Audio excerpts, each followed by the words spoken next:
Good afternoon, everyone. I'd like to officially call to order the Board of Trustees September regular meeting, October 28th, 2024, and it promptly begins at 1 o'clock. Ms. Ramirez, can you please confirm the quorum? All trustees are present. We have a quorum. At this time, I would like to ask Ms. Cynthia Garza to provide the safety message, invocation, and pledge of allegiance. Good afternoon. I'll review the evacuation procedures so that we're prepared to be safe in the event of an emergency. If you hear the fire alarm, follow the instructions announced through the PA system. If asked to evacuate, use the glass door to exit outside and verbally alert others. We'll move to the main parking lot in front of the buildings or the AT&T parking lot at the McCullough-Brooklyn Bridge. Our security team will be watching and will notify the appropriate emergency services. Lastly, we'll also have employees nearby who are trained to administer first aid if needed. Safety is a top priority, and while we hope this information is never needed, we want to ensure we are prepared. Will you please stand with me for an invocation?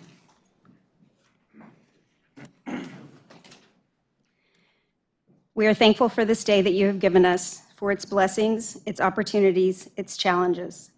Thank you for the ability to be involved in useful work and for the honor of bearing important responsibilities. We ask that you would guide our thoughts and our actions so that we may have a successful meeting of the CPS Energy Board of Trustees. Help us to accomplish our goals while displaying your character. Help us to do good, to be honest, to serve others, and to fulfill our obligations to our community. We pray these things in your name. Amen. Now please join me in the Pledge of Allegiance.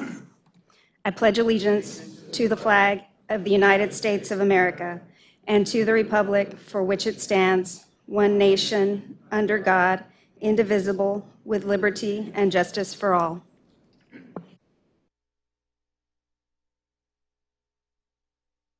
Thank you for that. We're going to move to item number 3, which is public comment. Oh, real quick, we're going to make a slight adjustment to the meeting agenda to accommodate our external guest. We will then proceed with the CEO's recognition. Mr. Garza.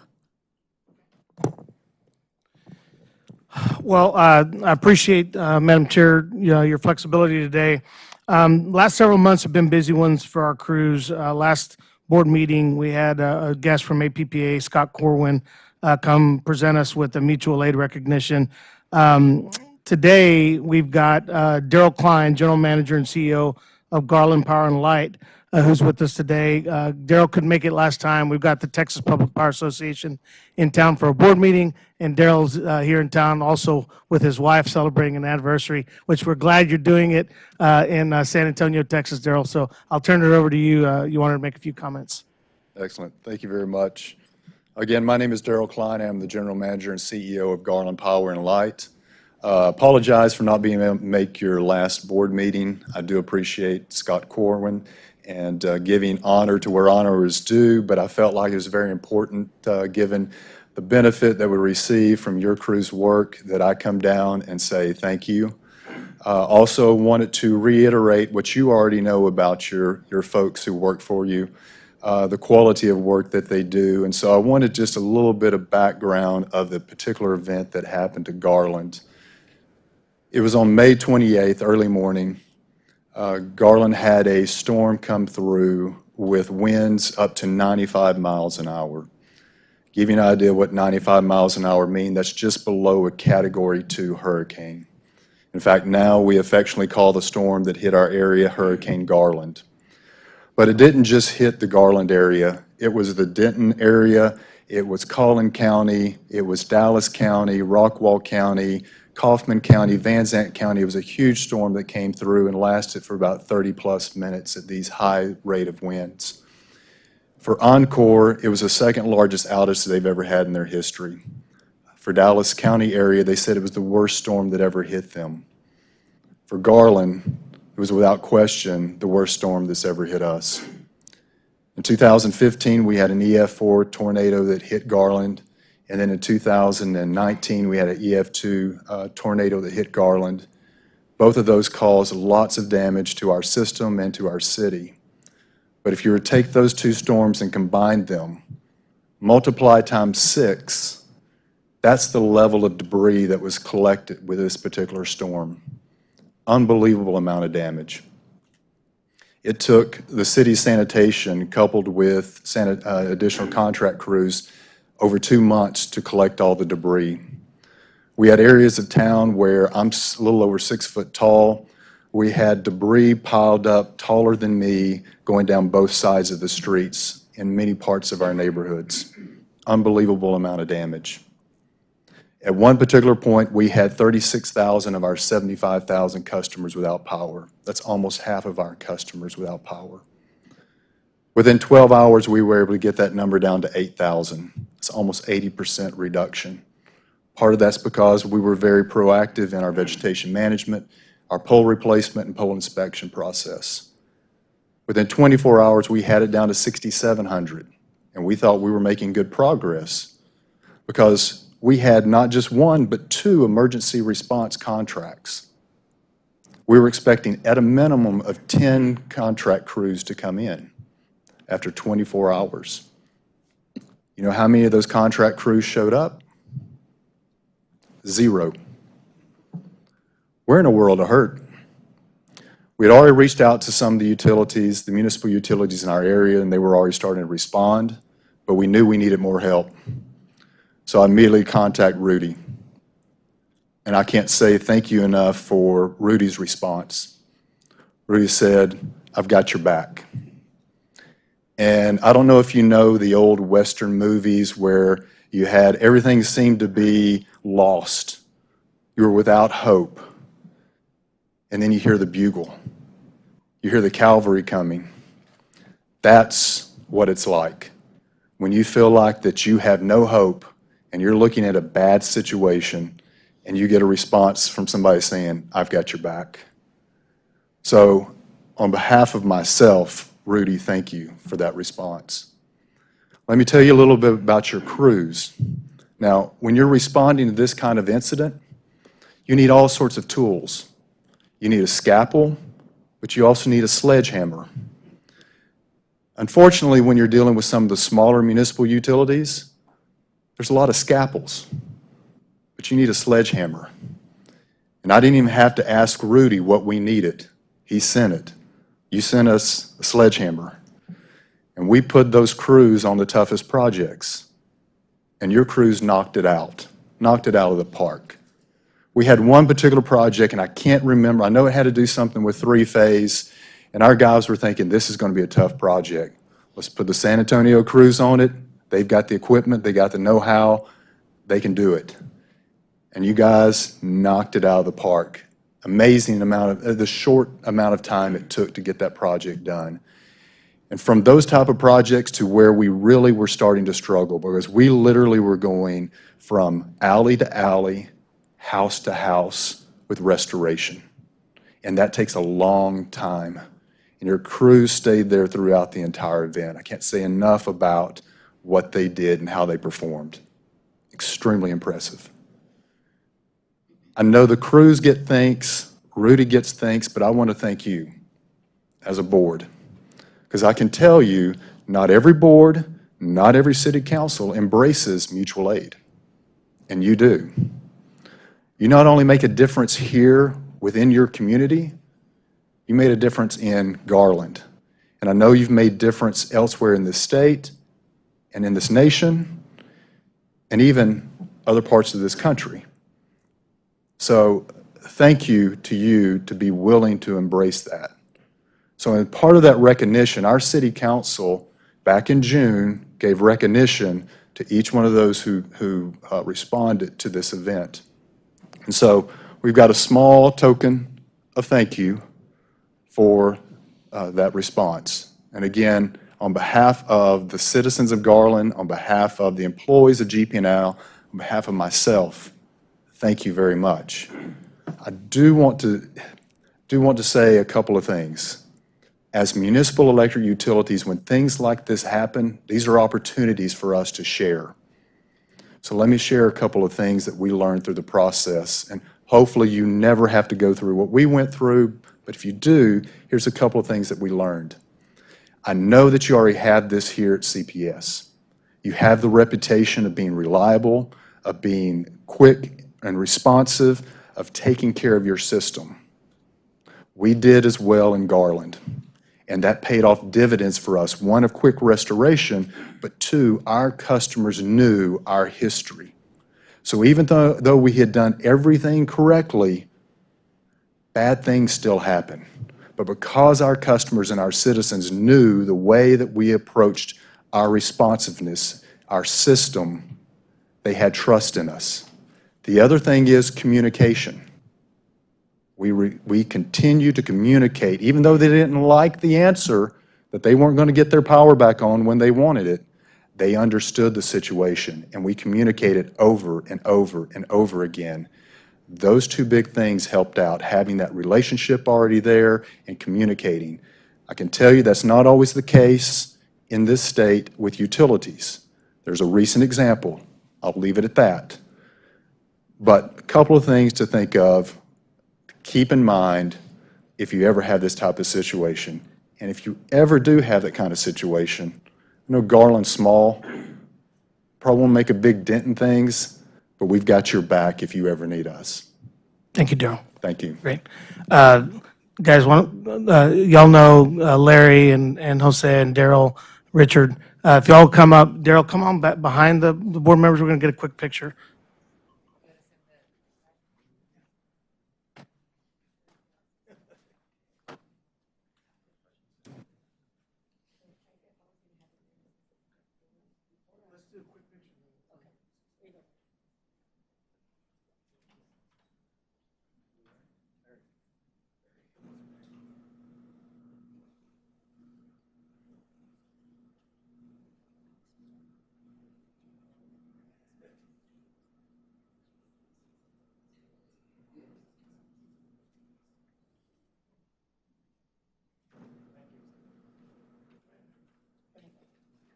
Mayor? Daryl Klein. Just a moment just to say thank you, Daryl, for taking time to come back and give us this message. I appreciate the responsiveness of our CEO and all the crews. I don't really want to say much more than thank you, but I do hope folks recognize that this is an ethos that permeates CPS Energy, but also our sister agency over at SAWS and really the entire city of San Antonio. We do believe that we have a role and responsibility to aid our neighbors when in need. And so on behalf of the city of San Antonio, our door and our friendship is always open to the city of Garland, just like all of our other neighbors. So I appreciate you coming and share with us. Thank you. And I just, again, would like to just close on behalf of the Board of Directors. Again, thank you for recognizing the investment in our crew, and also we want to thank their families as well. And we're glad that things are back to normal over there. So thank you for stopping by. Thank you. God bless.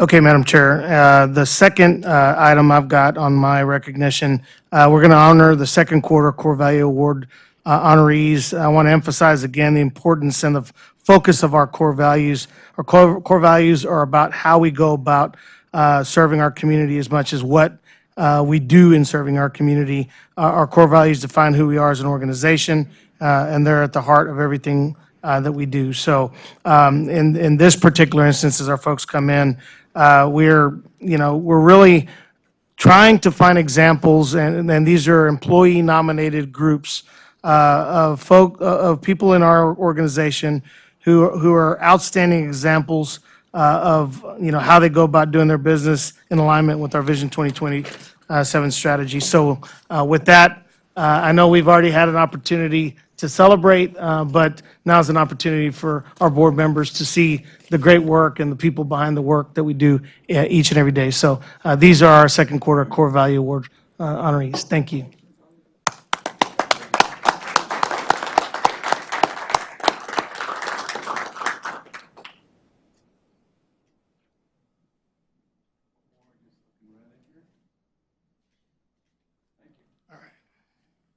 All I have, ma'am. Thank you, Rudy, and again, congratulations to all of you. Keep up the great work. The next item is chair remarks, and there's quite a few of items. As we know, Halloween. Do you want to do public comment?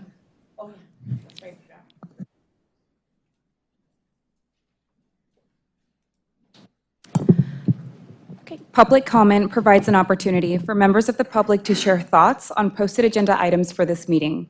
We will invite pre-registered speakers to speak, and they may only address the board on CPS Energy related business listed on the posted agenda. Speakers should state their first and last name, the organization or group they represent, and the agenda item they will speak about. For this meeting, we have 4 in-person speakers, and each speaker will be given 2 minutes to speak. Thomas, will you please cue the timer? Our first speaker is Henrietta LaGrange, followed by Jason Ponce.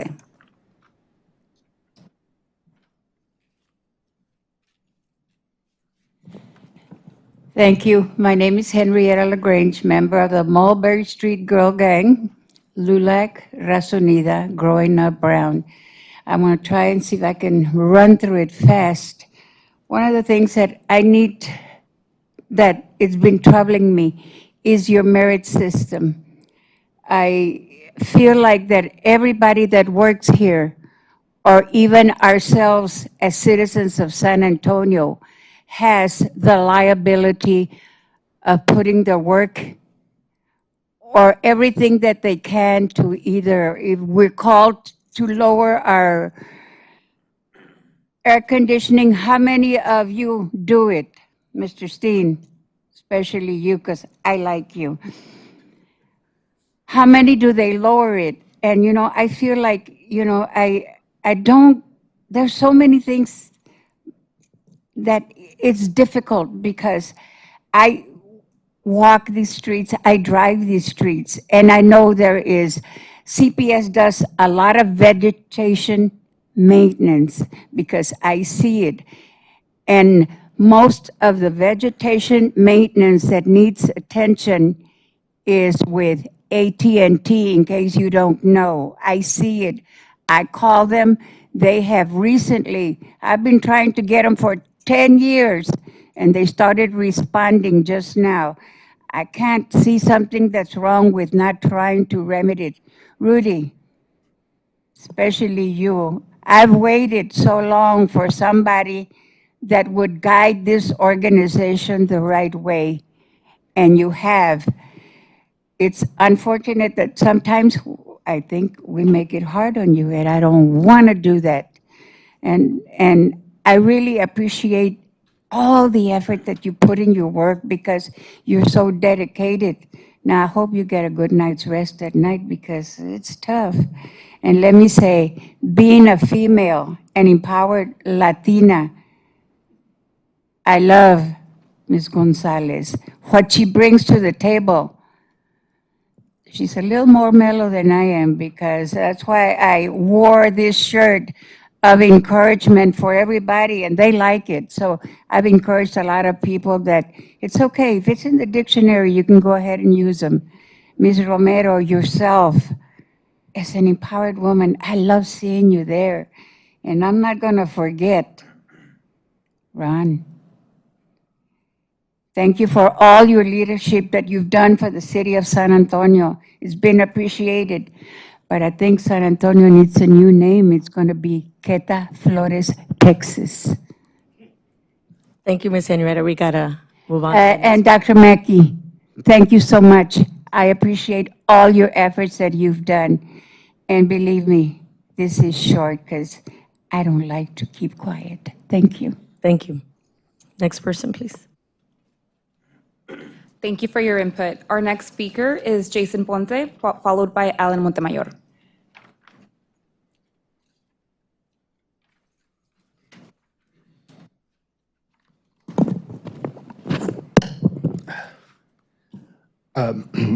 Hello, my name is Jason Ponce. I am an engineer. I have a bachelor's degree in industrial engineering. The issue I wanted to talk about today is the recruiting process at CPS. Now, for many long months, I, like many other engineers, have been looking for work. It's brutal out there. But the reason I'm speaking today is because CPS has by far the worst recruiting process that I've been through. Did you know, sir, that it took 5 months for one of your hiring managers to process just one of my applications? And it's not like I applied for like director of engineering or anything like that. It was an entry-level engineering role. It's an associate engineer, basically like a junior engineer, not even a full engineer.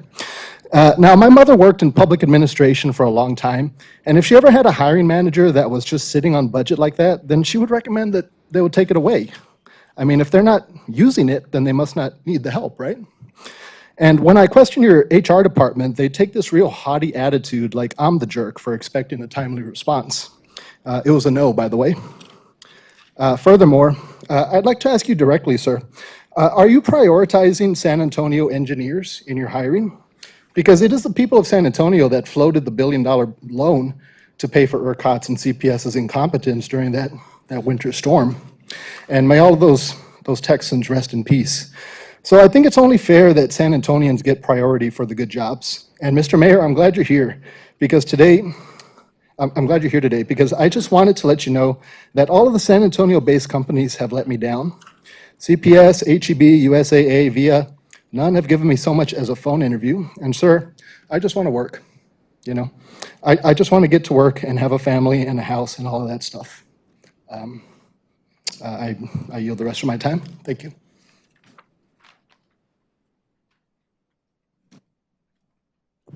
Thank you for your input. Our next speaker is Alan Montemayor, followed by Richard Moore.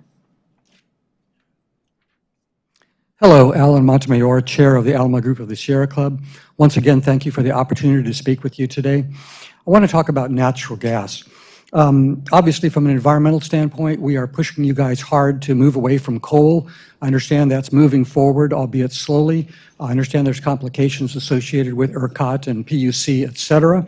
However, we will be on your case for the next week, few months and years on that.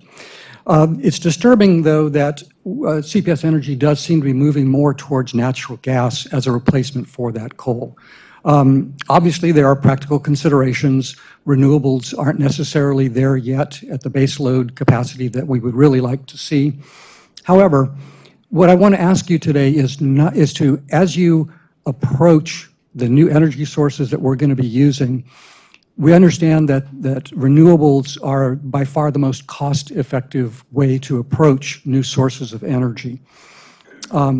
We understand that batteries are coming online and are going to play a big role, and I congratulate you on your movement towards batteries. However, I see a disturbing trend that you guys seem to be locking yourself into many years of natural gas contracts and equipment. And I really want to see you keep your options open for us, the citizens, because these cheaper sources of energy, these cleaner sources of energy are coming online. They're being commercially available. There are commercial companies getting into the battery business, et cetera. So my real ask is keep your options open. Don't necessarily go down the natural gas rabbit hole. I know we live in a petro-state. There's going to be severe pressure, both from the state and from local entities, to stick with natural gas and to buy more natural gas. However, it's not in the long-term best interest of San Antonio to lock us into that. So you'll be hearing more from me in the weeks and months to come, obviously. I'm sure you're tired of it. But thank you for all your efforts, and keep up the good work.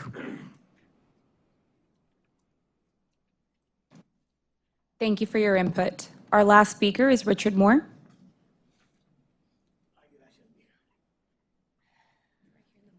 There we go. Ladies and gentlemen, I am Richard Moore. I'm an architect at the 1800 block of McCullough, which makes you my neighbor. I'm also president of Tobin Hill Neighborhood Association. I'm here really to really thank you. Thank you, Janie. Thank you, Rudy, for the great work you guys are doing. And I've never complained about paying my utility bill because between water and CPS, we citizens are very fortunate to have the good work that you people are doing in conjunction with, of course, our city council. I'm also the architect that designed the 7.5-story parking structure downtown for Mr. Zachary, and also designed your service center on Villita Street.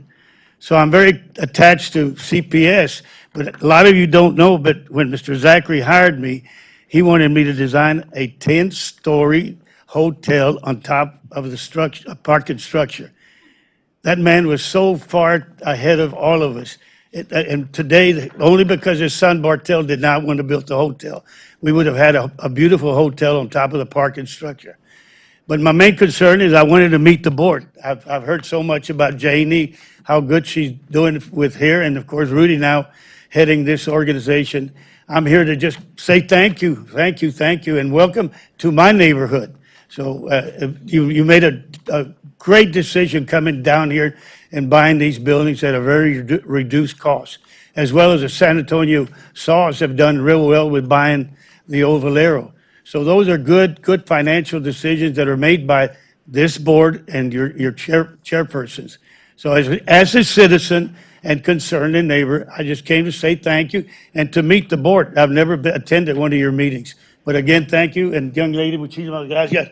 Y que Dios los bendiga y sigan haciendo el buen trabajo. Thank you. That concludes our public input, so thank you everyone who showed up. Public input is crucial to the success of this organization. Next item is chair's remarks. If you can just bear with me. It's been a busy couple of work weeks, and then my therapy for my elbow this morning was really, really painful, so trying to hang in here. So Halloween, as a mother of a child, we got to make sure that safety is first. This year, Halloween takes place Thursday, and so we want to make sure that we encourage that everyone, again, is safely enjoys it. So I want to make sure that we pass along some energy-saving tips this Halloween season. There are devices in your home called vampire appliances that use energy when they're turned off but still plugged in. The average U.S. home spends about $100 per year to power devices while they're off or in standby mode, according to the Department of Energy. Here are some tips. Unplug extra TVs or desktop computers you don't use often. Use a power strip. Power strips let your power devices on and off easily, so they're not using power when you're not home. And then smart upgrades. Energy Star appliances are more energy efficient. With the cooler temperatures here, we encourage everyone to take steps to be prepared and to explore ways they can save energy this winter. You'll hear from the team today about what they're doing to prep our plants and teams and customers for this winter. Again, we want you to enjoy a safe Halloween. Make sure, again, that unplug unnecessary appliances. I guess it's a corny joke because they will suck your blood. Okay, so there you go. Dun-dun-dun. There you go. So the next thing is one of my favorite events, and that is Grills Giving. Not only because I grew up on the South Side and every weekend was a barbecue fest, but it's just because, again, it's a great opportunity for the community to come together for a great cause. This weekend, November the 2nd, is Grills Giving, benefiting the Residential Energy Assistance Program, REAP. Now in its 8th year, Grills Giving has been sizzling and firing up tasty barbecue for CPS Energy employees, our customers, and the community. This family-friendly event welcomes everyone from across San Antonio to meet up on the south side of town for a great time, and now a new location at Brooks. These proceeds from this event will benefit, again, Residential Energy Assistance Program. As we know, the holidays are coming around, and families need to choose between food, energy, water, and even buying gifts for the children. And so this would be a great, again, event to support those that have less. There will be 60 barbecue teams competing, including 27 teams led by employees, including one from our new location in Corpus Christi. So shout out to that team. You can also still buy tickets to support this good cause or stop by. Again, this is a wonderful event, not only because, again, it's part of our community, it's just a really, again, great cause. REAP is an essential program of assistance to our community. Evening public input. I believe, there it is. Oh, there's, again, we have QR codes for everything. For those of you who can see that on your screen, please make sure you scan. We'll be hosting a second evening public input session today at 5:30 p.m. We encourage our community to participate, no different than earlier that you heard citizens. Person earlier just wanted to get to know the board. It's an example of why it's important for you to participate. Put a name to a face. This is just one of many ways that our customers can provide Board of Trustees direct feedback. We remind you that there is still time to provide feedback on Horizon 2050. For those of you who are wondering what is Horizon 2050, it continues to be the framework for the future of what our utilities will look like and how CPS can add value to the community as we're at the nexus of different technologies. While the team is driving through transformation on that strategic roadmap, which is currently Vision 27, we are now looking again forward to the future. It's never too early to plan ahead. As we know in today's environment, things are moving fairly quickly. We encourage you to learn more and let us know what you think and how we can improve our strategic roadmaps. And again, we open public input sessions so that people who could not attend during the day could attend during the evening. And I have to say, I've been a little disappointed with people not showing up. This is for you. But thank you anyways for those who do consistently. And then, of course, November is celebrating veterans. I mean, what great way. I mean, our veterans who have served our country. As part of our month-long commitment to honor those who have served in our country, CPS is providing a new way to say thank you to close the 350 employees who are military veterans. There's blank tags. Some of you who walked in probably saw them. And you can write a short message to our veterans and attach it to the gratitude trees. What a wonderful way to thank our veterans. There are 2 trees, one located in the front floor of the headquarters in the hallway leading to the board and grid rooms, and the other tree is on the 2nd floor in the Jolt Coffee Bar area. A few of our veterans are also being featured in a series of blogs posted to the company's newsroom. Also, Veterans Connection, an employee resource group within CPS Energy, will be hosting a Veterans Day ceremony here at the company's headquarters on November the 7th. Again, let's give gratitude to our veterans. And then again, thank you for all of you who have served. And on a closing note, I want to thank Dr. Mackey, who hosted a successful small business forum networking event. I believe we had 350-something standing room only. So thank you, Dr. Mackey, for your continuance in advocating and scaling our small business. And so it's been a really busy month. So again, I want to thank everybody. Please make an effort to attend Grills Giving and an extra effort to thank our veterans. So go again, thank you, everyone. We're going to go ahead and move to item number 5, and that is approval of consent items. A, payment to the City of San Antonio for September 2024. B, minutes from the September special board meeting held September 9th, 2024. C, minutes from the September regular board meeting held September the 30th, 2024. D, audit and finance, the A and F committee bylaws. E, technology and resiliency, T&R committee bylaws. Do I have a motion to approve the items on the consent agenda? Move to approve the consent item agenda. There is a motion by Dr. Mackey. Do I have a second? Second. There is a second by Dr. Point of order. Yes. Are you still of the position in violation of Robert's Rules of Order that somebody can't pull something off the consent agenda? If you tell me what time, sir, and we actually are not, we're in support of Robert Rules. It is not the official way. And if you had called me with time, I would have pulled an agenda item for you. We don't do it in the middle of things. All right, then I have another point of order, which is, I think that, it happens to be the agenda item that I'm concerned about. You see, you put a trustee in a position of voting against all these things by the way you handle this, and I'm really just have a problem with one of the 6. Sir, and I didn't handle it this way. This continues to be an ongoing thing for 2 years. There is a process prior. Everybody goes through committee. There is an agenda item. You have access to my phone, my email, and in person. If you would have told me what time, I would have respectfully pulled it from the agenda Every other today. governmental entity that handles this always allows people during the meeting to do it. I'm going to defer to, But I do have. I'm going to defer to the attorney, and she can clarify, But sir. I do have a point of order, which I'd like the attorneys. So item 5D is Audit and Finance Committee bylaws. If you look at those tabs, the tabs say bylaws, but when you actually look there, what you have there is a charter, not bylaws.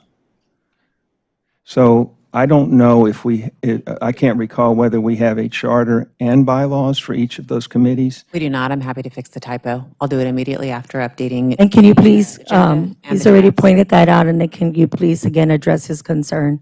This is not the first time he addresses this concern, and I just want to make sure for the public, they understand that we're not violating any process. Well, but while she's doing that, I will say that arguably that notice is defective because it's referring It's my to, opinion that it's not defective. I'll update it immediately, post it. We're stating it in the open meeting that they are, that it was a typo where it said bylaws rather than charter. It's very clear that it's the governing document, and I feel like we're just fine to proceed. Okay, we can go ahead and again, believe I have a second by Dr. Romero. Does the board have any other further discussions before we vote? Okay, Mr. Ramirez, please proceed with roll call. Dr. Mackey? Yes. Trustee Steen? no. Mayor? Vice Chair? Yes. Chair? Yes, Motion carries. thank you. Madam Chair, could the one, and this is the reason you have these consent agenda procedures, but you forced me to vote against 5 things, 4 of which I support. But on 5D, I don't support the Audit and Finance Committee charter changes, and so would you mind reflecting that in the minutes so people will understand my vote? Yes, sir. Thank you. And can you please make sure in the minutes it reflects that no one has a power to force anyone? And there is a process. Yes, ma'am. Item number 6, committee reports. In lieu of reading the committee reports aloud, the following report is available in your board book for review. A, Technology and Resilience TNR Committee meeting held on September the 11th, 2024. B, Personnel Committee meeting held on September the 30th, 2024. Does the board have any questions or comments?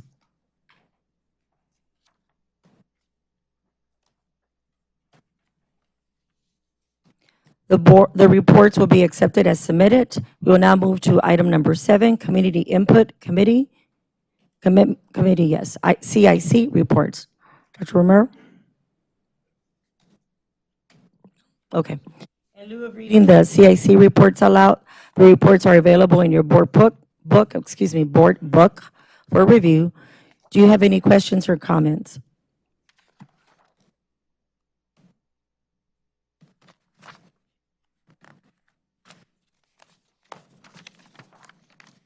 The reports will be accepted as submitted. We'll now move to agenda item number 8, procurement request for approval, gas construction services by Mr. Richard Medina. Hi, good afternoon. So today I'll be covering 3 procurement items. The first one is the gas construction services there. So this is a new contract. It was rebid. It supports system growth. And what this contract will do is it will give us resources for maintaining our system. So just as a reminder, we have 6,000 miles of underground gas lines. This also supports system renewal, replacement of aging infrastructure, and also expansion for new developments. So the current contract is valued at $129 million. It was for a 4.5-year. And the reason it's kind of an odd year is because we added additional time on that contract. The new contract is for $175 million for 3 years, and we are awarding that to 6 bidders. 5 are local, 4 diverse. And then any of the contractors who are non-SWMB, small minority businesses, will have subcontracting requirements on there. So at this time, I will be looking for your support for this item. I move to approve the budget. Second. There's a first by Dr. Mackey and a second by Dr. Romero. Does the board have any further discussions before we vote? Yes, Mr. Steen, proceed. Mr. Medina, thanks for your presentation today, and I appreciate the hard work and diligence of your team, but I trust you understand and appreciate that as trustees, we have 3 main fiduciary duties, and this falls under the duty of care, which requires that trustees actively participate in meetings, carefully review documents, and ask difficult questions. Yes, sir. With all due respect, it's part of our job description to challenge management and not just rubber stamp everything that's recommended to us. Yes, sir. Thank you. Please put up slide 3, which is, I think, the one that's up. Yeah. The current gas construction contract expires in March, is valued at $129 million, and has been in place for over 4 years. Who are the current contractor or contractors? The current contractors, if you look at your, I guess on your board packet, if you go to the procurement form. It's all the same contractors, and there's one other one, I think it was Betaco, that's added. It's the same contractors, and we're removing one and adding one. And which one are you removing? Betaco? What's that? Betaco? Betaco? And then you're adding, for Betaco, you're adding? There was another contractor, Medina Utility Services, not related. Okay. Okay. And those are in the list, also in your packet. And so the contract you're asking us to approve today has a value of $175 million. The current one is valued at $129 million. The current contract amounts to around $30 million a year, and the proposed contract is close to $60 million a year, so let's say it's double. And please explain why the cost just doubled. Yes, sir. So as part of our growth strategy, we're adding additional infrastructure. This contract will also support new development. Some of the larger customers are looking for gas backup at their sites, so we're doing that. This also supports the SAWS resiliency, so we're bringing in gas to the SAWS plants to help support the generators that they're putting. So just a lot of different new infrastructures being added. All right, and is it usual or unusual to award a contract like this to 6 contractors and then require that the larger businesses subcontract with diverse businesses? No, I think we've been talking about that for a while now, and that is where we're headed. All the non-SWMB contractors, we have subcontracting requirements. Yes. Somebody listening in is going to say, what is SWMB? What is that? It's the small, Actually, let me correct that. All our contractors that get major contracts like this, we're going to help them report on the work they're doing to support local business. That is an objective that every public entity in San Antonio is focused on right now. And so, all of our businesses that do work for CPS Energy as prime contractors, we're going to ask them to report how they're doing at supporting local business. So, that'll be an expectation across the board for anybody that does business with us. Right. What would you reply to someone who says you're needlessly complicating the situation by hiring 6 contractors and then mandating that they involve even more contractors? What I would tell you is we got to listen to a majority of the board on what they expect us, how they expect us to carry out our procurement, policy. And, one meeting after another, the expectation has been clear from this board that they expect us to do our part to maximize the value of these contracts at the local level. And that's what we're doing. and Mr. Steen, I'll add also that we're adding 6 contractors because that's what the work requires. So we're looking at resources, and so if we had enough with a few contractors, we would limit that.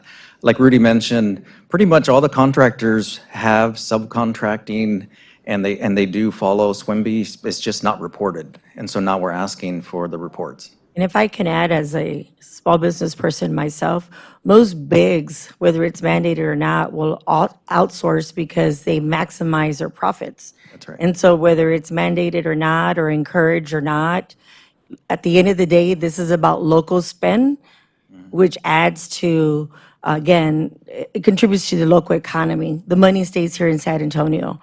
And it's important that the money stays here. This is not about hiring someone because she's a woman or because African American. It's because it's a local organization, and it's really about local spend, economic development, and investment. And so I just want to stress that whether we encourage it or not, most bigs will do it. I mean, why not outsource it and make 50 to 60% profitability over keeping all the work? I mean, it's just business sense.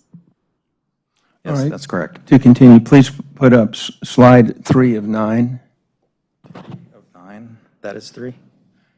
Well, the way you've organized this in the materials, you've got your section, but there's another section, that has 9 pages that relates to this.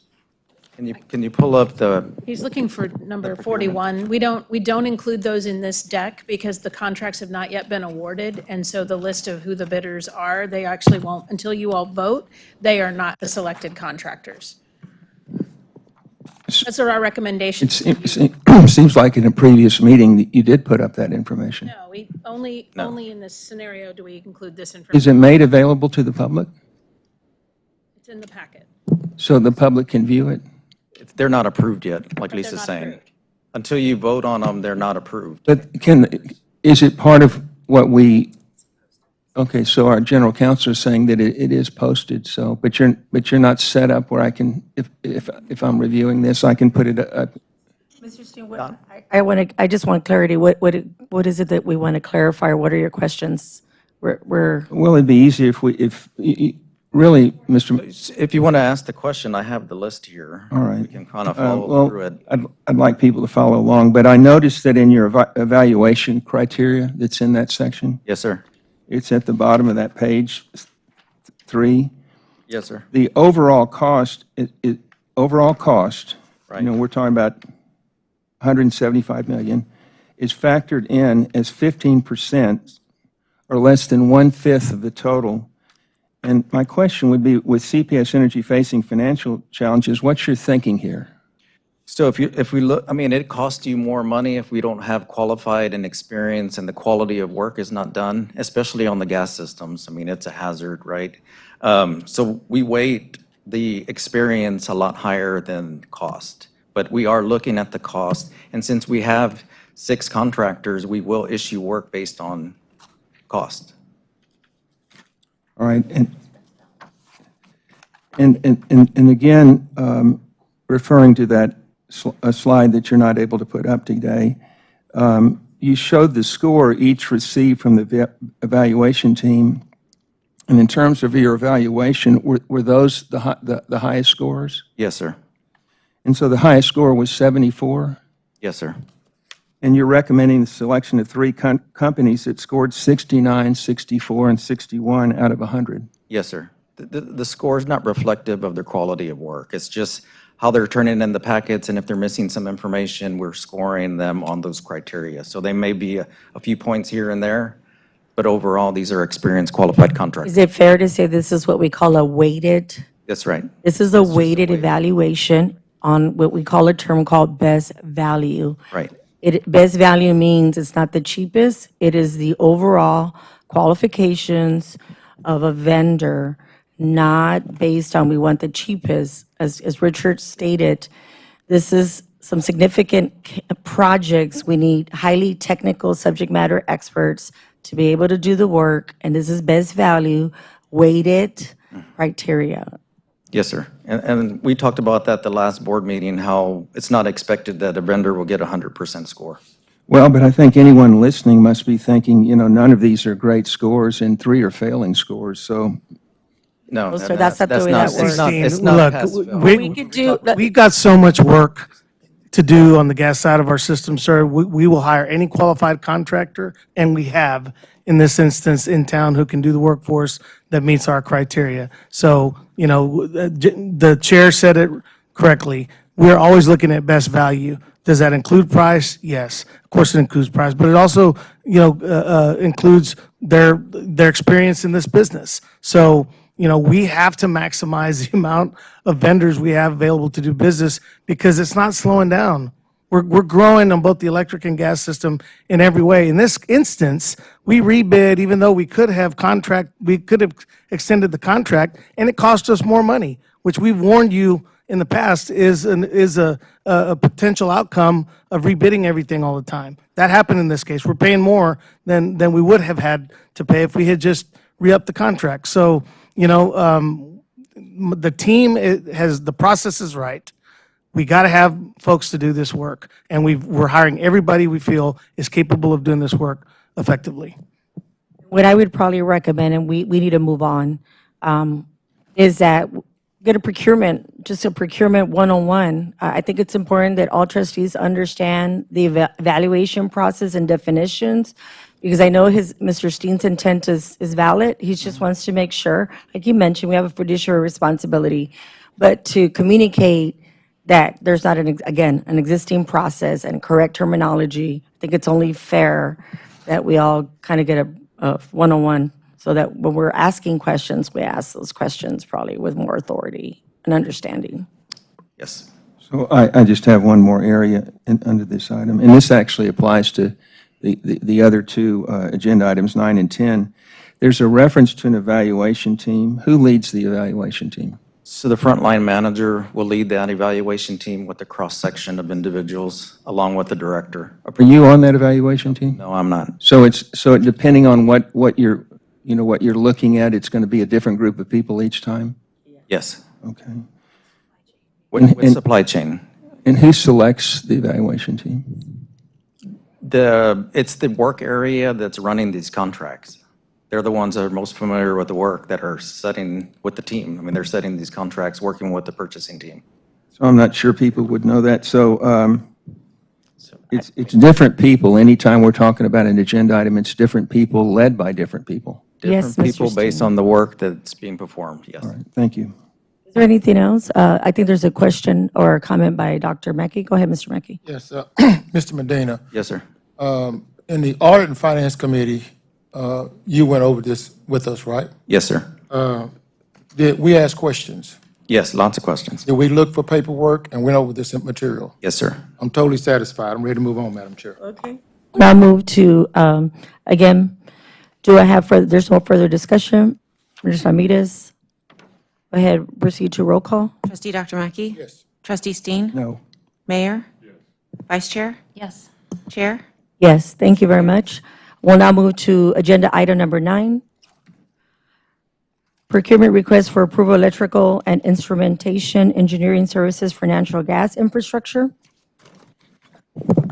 Okay, so for this next contract, it is for instrumentation engineering.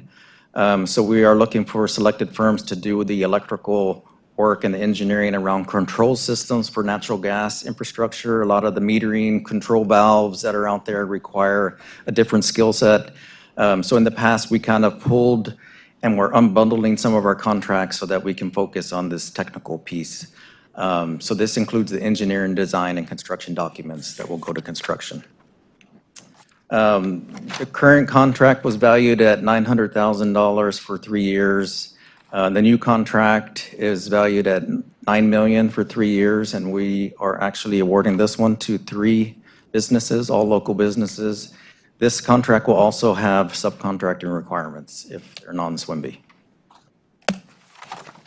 And then I'll just add that initially, since we were preparing these, when it first went to the OOC meeting back in August, the value that we shared with you at that time with the new contract was for $5 million, and then we increased it to $9 million just because we're getting a lot of different requests from, we talked about those large customers asking for gas service for backup systems. This will also support the spruce conversion to natural gas and a lot of big projects that are out there. Madam Chair, I move that we approve. Okay, is there, Second. does the board have any further comments or discussions before we vote? Mr. Steen? Mr. Medina, thank you for your presentation. I guess we've got slide 3 up. Yes, sir. The current ongoing contract has an expiration of June 2024, or nearly 4 months ago, and please explain how work is continued under an expired contract. Yeah, so I was, so some of this contract is for the new, and like I was saying, we're unbundling and pulling some work from other contracts to bundle it into this contract. So in the past, the board was asking, and we're looking for ways to unbundle, and we're not putting large contracts out there where everybody has to be able to do everything. And so that's what we're doing. And then who's the current contractor or contractors doing the business? Is it like the last one where we're really not changing? Let's see, the current contractors, we had. Just for clarity, I think that the question you asked is how are we continuing on an expired contract? I just want to be clear that his answer was we're not. Yeah, we're not. And your clarifying question is it just like the last one where we didn't make any changes? We did just vote to approve changes, so I just want to clarify the record. Yeah, so your question was the current contractors? Yes. There's 2 contractors, TRC and Entrust, and the new contractors were listed as Atwell.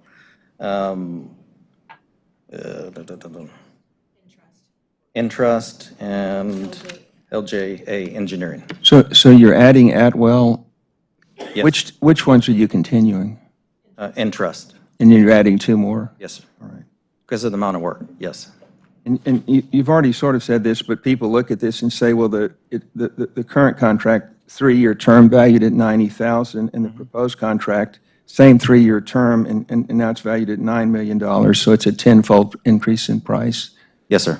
Okay, Just And Mike, just will you the amount just of make work. sure you're being clear, because he's assuming the same amount of work, the same No. duration, and different dollars? No, I'm not assuming anything. I'm asking a question that anybody would ask looking at this. well, But you said that okay, applies to double. time out, point of order, everybody, time out. Okay, hold on.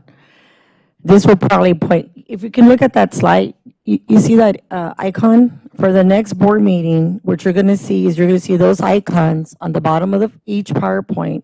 And it's a way, again, to understand why these decisions are being made. At the end of the day, this decision is because it's gas system growth. Again, the diversification and how things are being done is to meet demand. It is risky. If anybody understands risk management, you should not put all your eggs with one big prime.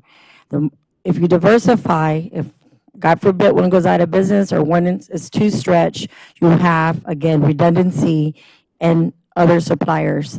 And so Mr. Steen just wants to make sure that people understand that the cost has gone up. And yes, it is true. Cost is going up due to inflation, due to growth in San Antonio, which is growth in our system's growth. And the only way to meet the demand of commercial clients as well as residentials is by, again, scaling the contracts, offsetting risk, and then, again, being able to, again, diversify our needs and making sure that the demand is being met.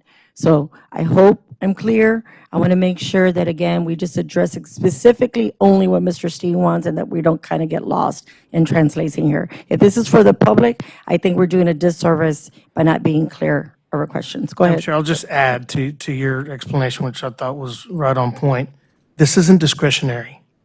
The work that is being asked of us is necessary to meet the needs of our customers in San Antonio. So we could bring a $900,000 contract for 6 months. It makes you feel better, but we'd be coming in every 6 months. So, Mr. Garza, because we'd be cutting in this the is- contract. We've got to. You're being very defensive about it, and I'm just asking questions being about why it goes realistic from. about the Point of order. issue. I don't think this is, we're going in the right direction. I think it's been explained. I think it's time that we just move on. So if we could just go ahead and do roll call. Well, I'm not through with, I have a few more questions.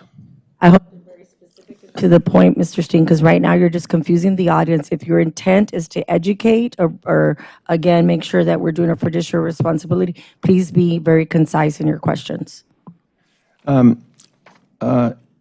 There's language under, and again, you're not putting up, you didn't make it where we could put up the slide, but under subcontracting opportunities, there's this language. All large businesses awarded a contract have committed to subcontract a portion of the services to one or more diverse businesses. And my question is, how long has this requirement been in place for engineering services? This is new for the engineering It's service. new for engineering. That's right. And what do you consider a large business? What's the criteria? Because the quote says, Okay. Into, again, you've asked a question, he said it's new, what is the next question? Because that could be a long conversation on procurement. With a small business for the SBA, could be 30 million. With a small business for another criteria, could be, under $1 million. So every state of Texas, SBA, the state of Texas, the city of San Antonio, they all have different standards of what small means. So small can be 30 million, Mr. Steen, under SBA. well, there's different language under different agenda items. Some just say all companies, and this limits it to large businesses, so it's a legitimate question. Well, no one's saying, but what I'm again stating is that there are several definitions depending who you ask. Well, what is your definition since you put this? If they're non-SWIMBY, we're asking for sub-requirements. That's what we talked about the last one. Okay. Well, you use the term large businesses, so it seems like that ought to be defined if you're going to make that a requirement. We can make that correction going forward. All right, I'll go on. And then the evaluation criteria Yes, for sir. this is different than the previous items, and that's because this is of services, right? That's right. Professional services, It's yes. treated differently. Treated differently, yes. And then just to note that these three firms have, in terms of the scores I talked about on the last item, but these Yes, three sir. firms have acceptable and, in fact, somewhat commendable scores. Yes, sir. These are professional engineering services, so it's a little different than construction-type projects. Right. And you have to be qualified to do this type of work, which is professional services. Any other questions, Mr. Steen? No, thank you. Thank you so much, Mr. Steen, for all those questions. Thank you, Richard. Okay, if we could go ahead and do roll call. Trustee Dr. Mackey? Trustee Steen? Yes. Mayor? Vice Chair? Yes. Chair? Yes, thank you. We'll now move on to item number 10, procurement request for approval, pole attachments, applications, processing services. All right, so this contract is for pole attachment services. So this is the contract where our firms will go out there, and as our telecom providers are attaching to our poles, they go review those applications and go out in the field and make sure the attachments are all at the correct heights and do the inspections. So the current contract was valued at $2.5 million. It's a $3 million, 3-year term contract. The new contract, we increased it from 3 to 6 for 3 years. And the reason we did that is because AT&T and Charter both got grants, and they're actually deploying more cables out in the community here. And so we see an increase of work, so we increased that. Again, the same for this contract. If they're non-SWIMBY, they will be required to have some subcontracting commitments. Is there a motion to accept it? Motion. Is there a second? Second. Okay, does any board have any further discussion before we vote? Mr. Steen, go ahead. Yeah, the current contracts for these services have expired or will expire shortly. I think it says October of 2024. And how will you function until the new contracts are put into place? We also have internal staff that does complements. We both have internal staff that can go out and inspect stuff. Well, that ties in with what I'm about to ask. Please explain why these application processing services are farmed out at a cost of $6 million and not performed in-house. And was the work ever done in-house? Yeah, so years ago, it was done in-house, and then when we started looking at refocusing our internal teams and managing the important stuff of making sure that the grid is operating correctly and our poles, like they talked about, are being inspected, and we're running new lines and power lines and reliability and resiliency, that is where we're focusing our core folks. And so all this telecom stuff it's work, but it's busy work. And so we farm it out to contractors, and we have inspectors that go and inspect. And so it's also recovered through the telecom rates. So, Mr. Medina, I would think that we're farming this out at a cost of $2 million a year. And again, I'm looking for CPS Energy to try to save money. Don't you think that for $2 million a year, we could do this in-house?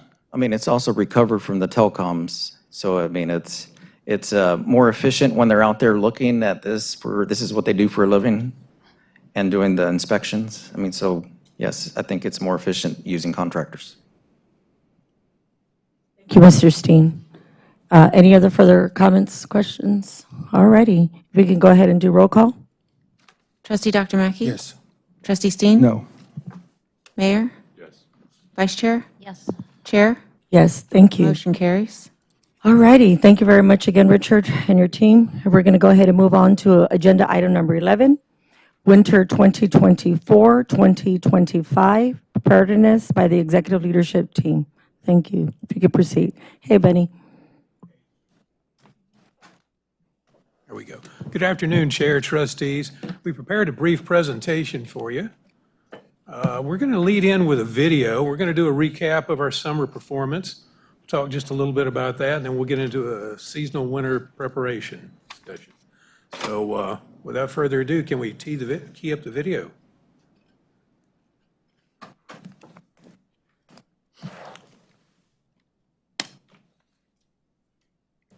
This summer, our CPS Energy teams rose to the occasion to help inform and educate our community and provide reliable service to customers.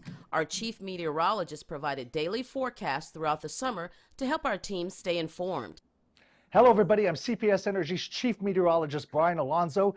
We saw two different types of summers compared to this year as well as last year. So we're going to break down the numbers for you. Let's start off by talking about the triple-digit days here. We saw 75 days last year, and this year we only saw 27. Now, when we talk about those records, 16 records were broken and last year, and as far as this year, only 3. Now, the reason for that was high pressure. Normally, especially what happened last year, we have high pressure that was sitting on top of Texas, and what happens is you get a lot of the winds coming down, and of course it prevents showers and thunderstorms from developing here. But that high pressure this year was a little bit more off to our northwest, so that allowed for disturbances to move on through, and that's when we started to see more lift in the atmosphere, more clouds, as well as precipitation and thunderstorms, and that was reflected in the precipitation as well. Now, looking back from the May to August timeframe last year, a little over 2 inches of rainfall, but this year, 7.33 inches definitely helped out and also did improve some of the drought conditions across South Texas. Now let's talk about our hurricane season. Now, early forecasts were calling for an above normal season. In fact, some forecasts were calling for record setting, but as of October 11th, it was practically a near normal season. There is no one clear indication as to why a forecast was pretty much a bust, but I can tell you that climatologists and researchers are definitely going to be studying this year. And of course, all we've been watching, especially the past few months, is what has been going on, especially in the southeastern United States, where Hurricanes Helene as well as Milton have caused a lot of devastation. And of course, we also did see Hurricane Beryl affect the Houston area earlier this year. And I always want to remember and remind you that November 30th is when hurricane season ends. Here are some other ways our teams worked collectively to meet summer demand and communicate with our customers. Summer 2024 was milder in comparison to summer 2023. ERCOT did not set a new demand record and experienced a total of 22 days with a peak demand above 80 gigawatts compared to 46 days last summer. CPS Energy reached a new peak demand record of 5,858 megawatts, beating out our previous peak demand of 5,703 megawatts last August. The energy supply team safely generated over 22 million megawatt hours of energy from May through September 2024. Through our demand response programs, we helped conserve about 250 megawatts, which is the equivalent of powering about 62,500 homes. Our energy delivery services teams work to respond to customer outages throughout the year. This calendar year, there have been 8 significant storms based on customer outages, with half of those storms occurring during the June through August timeframe. Our teams work year-round to respond to local restoration efforts, and this summer we also had 165 team members support 4 different mutual aid events. Team members assisted CenterPoint Energy and Garland Power and Light after significant storms hit their communities. We also deployed team members to Arizona to take part in the Light Up Navajo project that provided power for people for the very first time. Our teams have also increased efforts to support reliability and resiliency during weather events. We are on track to complete 1,000 miles of tree trimming this year, with 634 miles trimmed by the end of September. These vegetation management efforts will help mitigate outages, especially during storms. This year, CPS Energy's corporate communications and marketing team executed an innovative summer campaign that introduced a new vibrant member of the CPS Energy family. Our chameleon was designed to help communicate conservation levels to our community with a fresh twist. Our team implemented a variety of new tactics to promote our conservation campaign, including advertising in gas stations, movie theaters, malls, pharmacies, and outdoor billboards, resulting in messaging at more than 395 locations. This year, we experienced 18 more days designated as green and 27 less yellow days due to a milder summer. The implementation of our new marketing campaign resulted in an impressive 72% increase in page views of our conservation webpage. We also continued proactive outreach to the community and media partners by hosting a summer readiness press conference at the beginning of June to share our summer preparedness efforts. We communicated information on conservation levels and bill assistance programs on a variety of lifestyle shows in both English and in Spanish to keep customers informed. Our partner and stakeholder engagement team shared informational toolkits with over 1,600 community partners to keep partners informed and provide them with resources to communicate to their networks. We'll continue using our communications channels to inform our community about conservation and opportunities for assistance. Our community engagement team hosted more than 500 community events to inform customers about energy savings programs. The Affordability Discount Program was expanded to include an energy burden and expanded federal poverty level requirement, which now benefits more than 73,000 customers.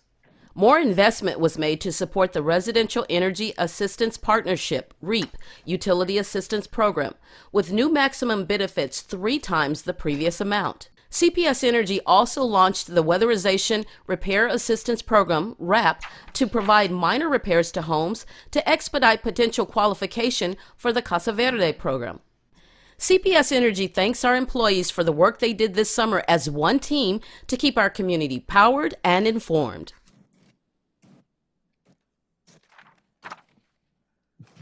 Well, that was a great video. As you can see, our one-team focus is delivering for our community by all measures. Now, that's not to say we weren't without some challenges this year. As you can see in this chart here, we had some plant outages. We were fortunate. We got ahead of our generation plan. We added additional capacity. We set a record for wholesale sales, but some of our units had their challenges. The purple at the bottom shows you that our South Texas project lost about 10 days of generation. When you look at our coal units, we lost about 30 days due to boiler tube leaks. We've identified the issue. We've got a team in place. We've assessed. We've got a procurement plan in motion now. We've got a solution. On our combined cycle units, we lost 46 days due to a breaker issue down at Oasis Bay. The issue's been corrected, and we've increased our spare capacity. So we're taking steps to correct those issues. And I guess finally, our Summers units, we had about 10 days of outages there due to hold pump issues. The teams on those were making the investments out in front in an effort to protect ourselves going forward. But at the end of the day, when the dust settled, we more than delivered the energy needs our community is looking for. With that, I'd like to move into our winter weather outlook, and I'd like to ask Brian to come in and give us a quick briefing, and we'll come back to the presentation.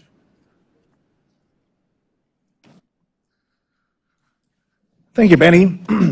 Good afternoon, trustees. It's a pleasure to talk with you once again. So now let's talk about what's going to be happening as we head into the next few months into our winter.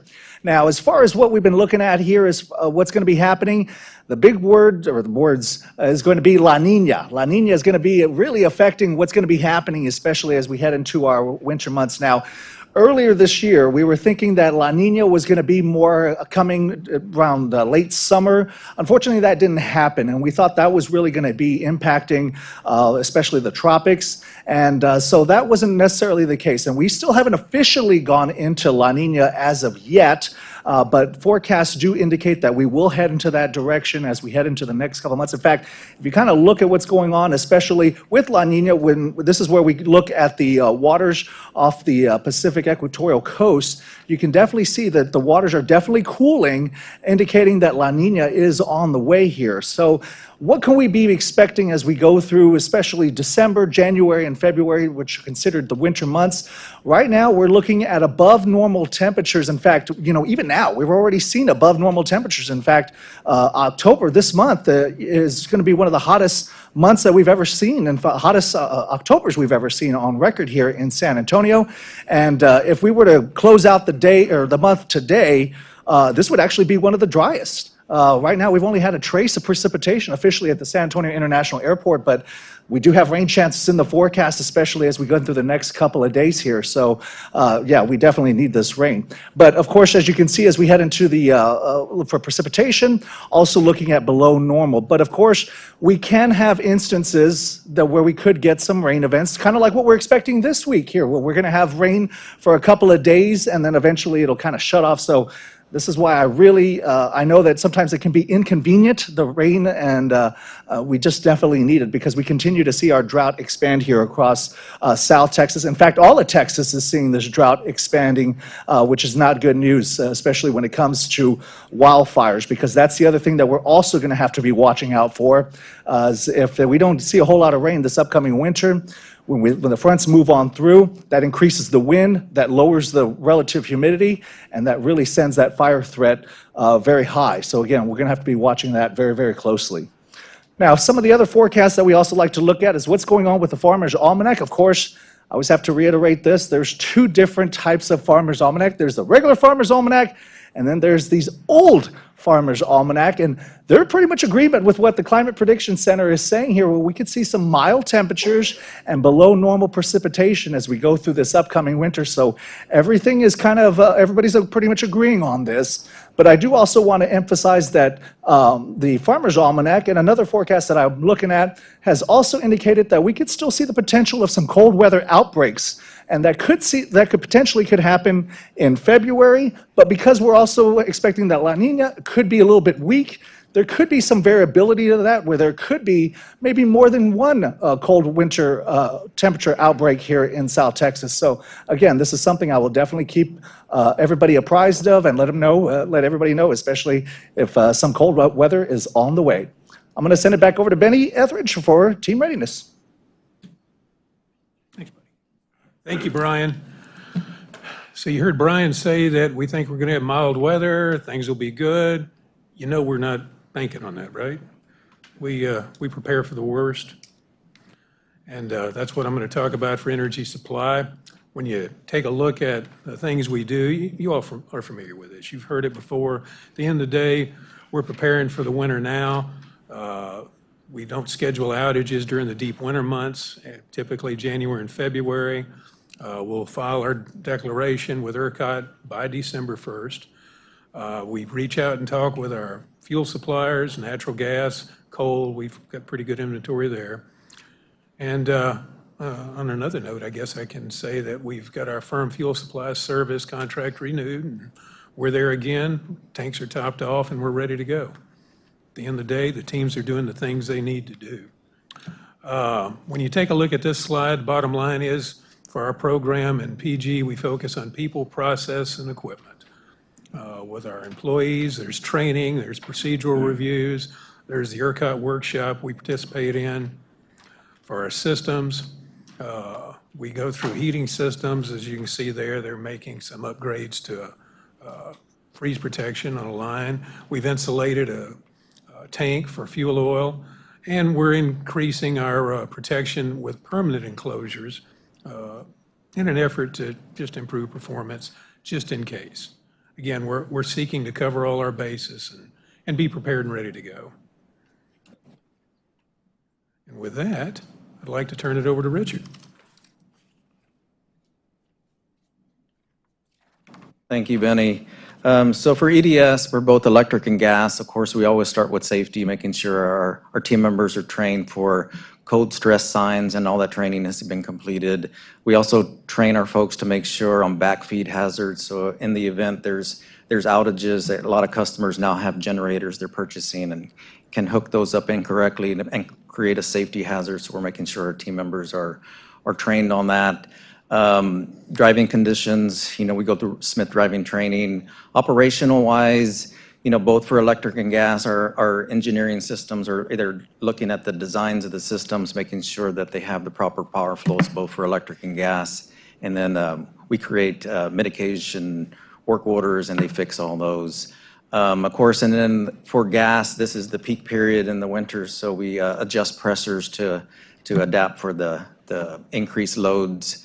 On equipment, of course, a couple of things I want to highlight is just inventory checks. Just because of all the supply chain issues, we make sure that we have enough equipment in the event we have some type of event, that we have enough inventory.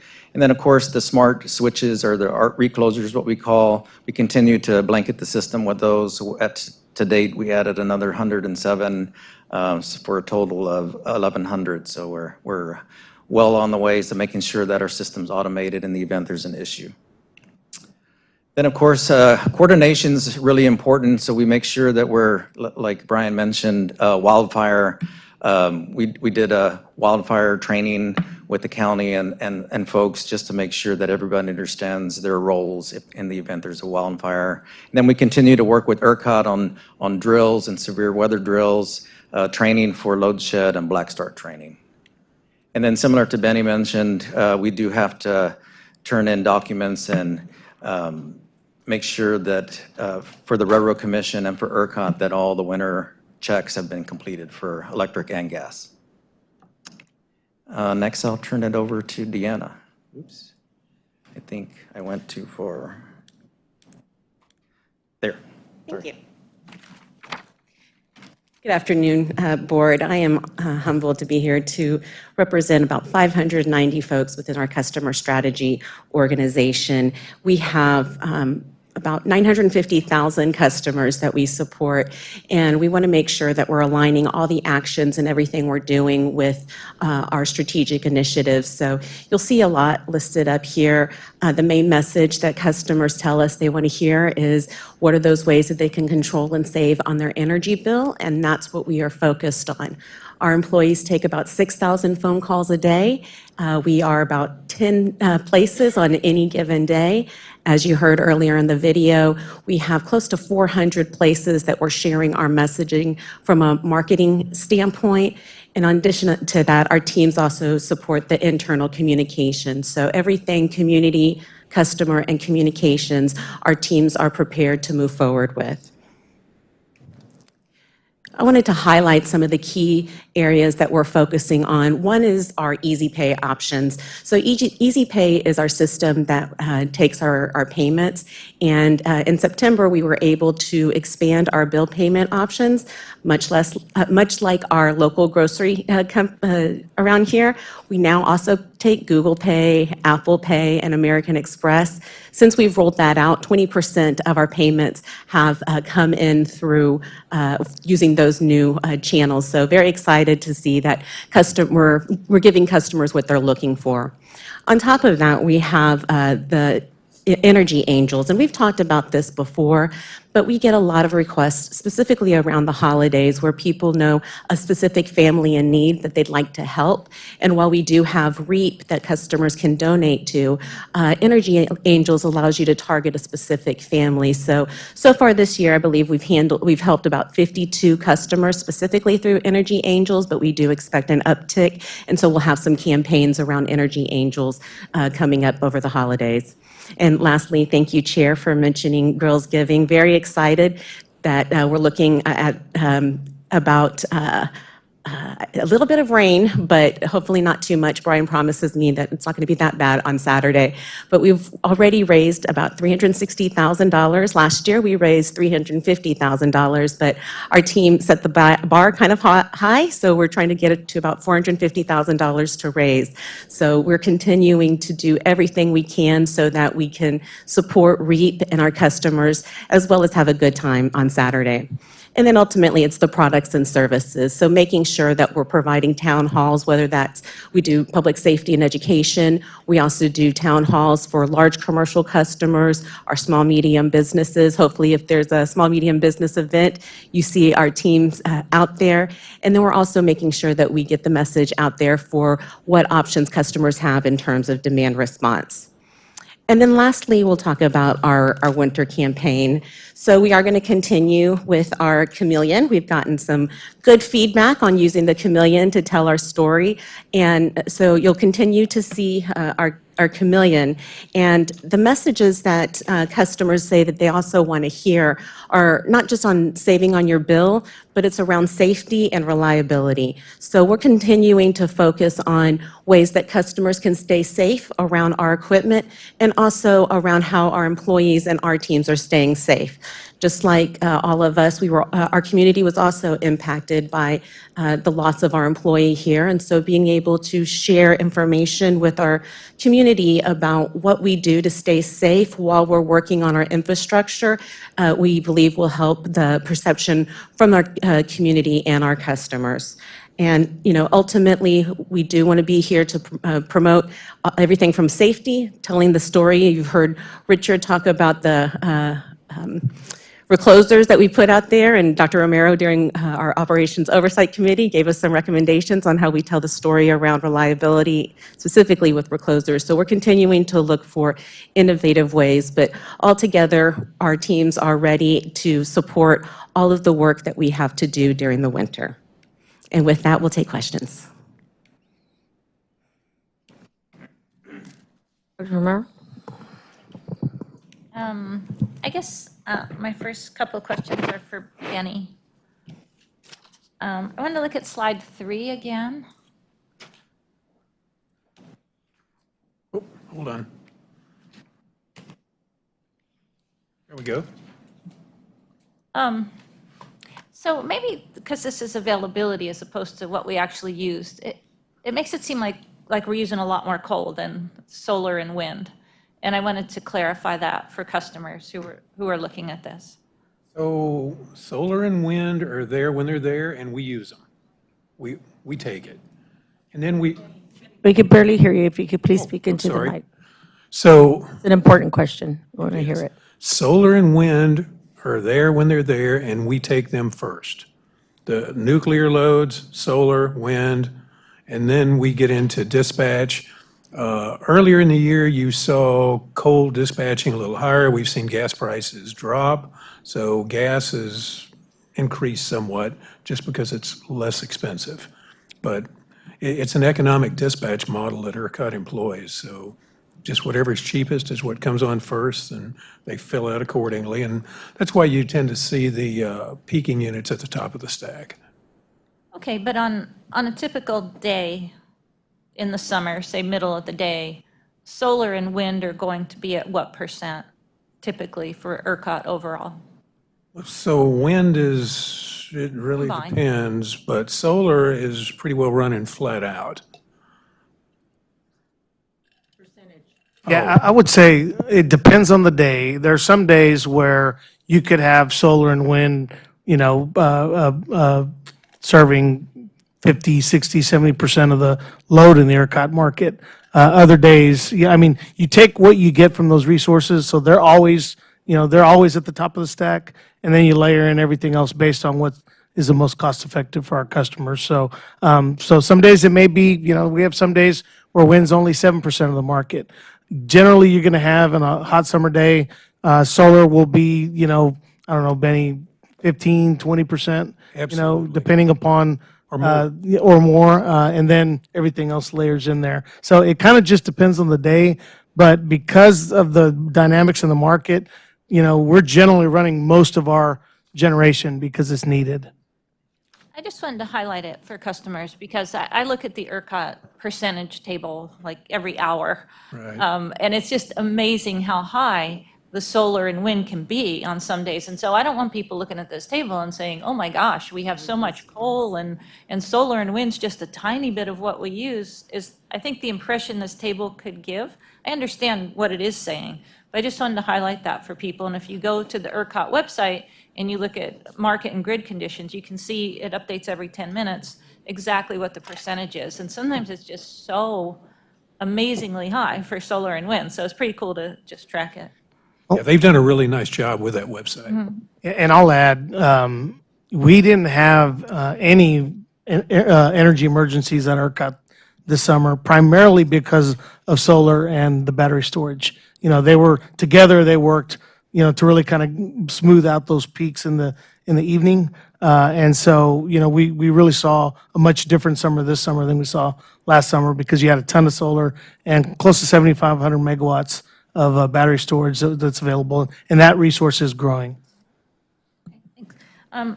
Another question. So when somebody buys a generator, what's the process that CPS Energy is involved?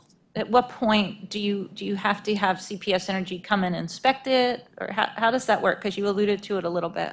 That is absolutely a great Richard question. Yeah, he's ready to.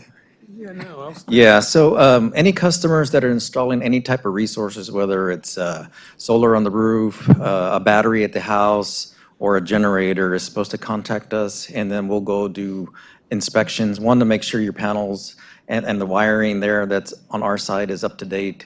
And then we do a post-inspection. So we'll go and check everything and then do another inspection after that. And then they're supposed to pull permits if they're in the city. And installers already know that they have to tell people that you have to go through this step. Yes. I mean, there's folks who don't use licensed installers to do things, and we're always looking for ways to find those. And then using some of our AMI meters, we can tell if power's out and the meter lights up and is active, then we can tell there's an issue there. But we train our folks, hey, just make sure that you're not relying that the meter, that all this process has taken place for safety. And so that we're telling our folks, hey, you still got to make sure and work it as if a customer can turn one on by accident, and you're working on those lines. Yes. Okay, that's all my questions. Thank you. Before you walk away, because I get a lot of calls, especially from senior citizens, there's a lot of fraud out there. Yes. So I want to make sure that you again restate, we're not responsible for the actual installation, or those are not our vendors. We're only responsible for the pre and the post. Is that correct? That is correct. Okay. Yes. Just want to make sure people understand that, because I think there's still confusion out there with that. Dr. Mackey? Thank you, Yes, Richard. thank you, Trustee Gonzalez. And this is for Benny and Mr. Etheridge and Mr. Medina. I remember 3 years ago, we had all members from the plant and everyone to be here. I know they're here today. Could they please stand? Sir, team, please stand. Yes. And personally, I'd like to thank you all for the job you're doing, because the last 3 winters, you all have done a terrific job. Y'all came up, y'all told us what y'all doing preparing for the winter, and you all did an excellent job. So just keep doing a great job for this community. And again, I'd like to thank you all for the wonderful job that y'all doing, because you all gave presentations for 2 years, and before that, Mr. Ben Etheridge was giving it. Now he's giving it again. But just seeing you all out there, I just want to say thank you all, because you're the ones where the rubber meets the road, and you're making it happen. And for 3 years, you've made it happen. Thank you.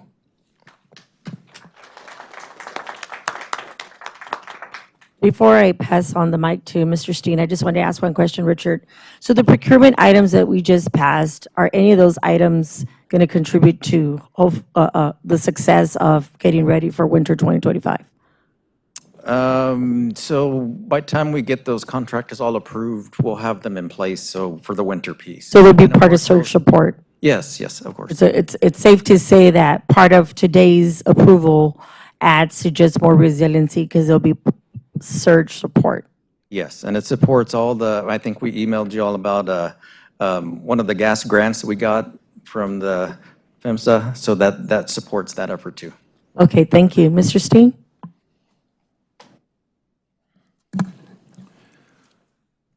So we're looking at this slide 3, and this graph illustrates how this past summer CPS Energy made money selling into the wholesale market. This might be something for Mr. Kaczynski. Information that Kristen Casillas emailed trustees on your behalf last Wednesday indicates that CPS Energy's net wholesale revenue as of August 31, 2024 is $169.7 million. And, what, pardon me? 169 million above plan. Oh, above plan, that's what I was going to ask. So how much, if someone wants to look at this, how much did we make, and then what was budgeted? I want to go off the top of my head. We budgeted anywhere between 40 and 50 million net of fuel, and we're close to 200 million. All right, so the 169.7 is what we made above Yes, sir. plan, okay. Mostly driven by the additional length we had from the assets we purchased earlier this year. All right. Now, looking at the graph, the black line is the native load, which I take to mean what was needed to supply our CPS Energy customers, right? Yes, sir, that's correct. And Mr. Etheridge, 1 year ago, a similar presentation made at our October 2023 board meeting included the same type of chart, except instead of calling the black line native load, it was called retail load. And are these terms interchangeable? Yes, I believe they are. All right, then why the change in terminology? I failed to catch that. All right. And when this board was presented this chart a year ago, there was also a brown line labeled wholesale load. And I recall that we were told the gap between the brown and black lines represented excess megawatts that CPS Energy was able to sell in the wholesale market. And I guess why is that brown line missing in today's chart, the one on the screen? Well, we didn't include it because that really wasn't our focus here. What we were trying to show was what we delivered for the community.